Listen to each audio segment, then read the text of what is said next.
Pinagkaiba ng empleyado, tupad, at akap.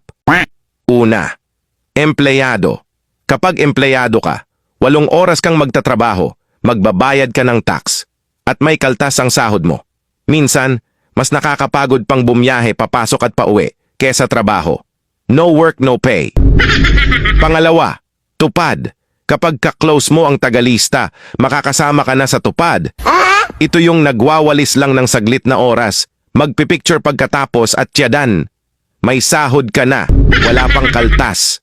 Minsan makikita mo pang kasama yung tropa mong hindi naman nang wawalis sa bahay nila. Pangatlo, akap.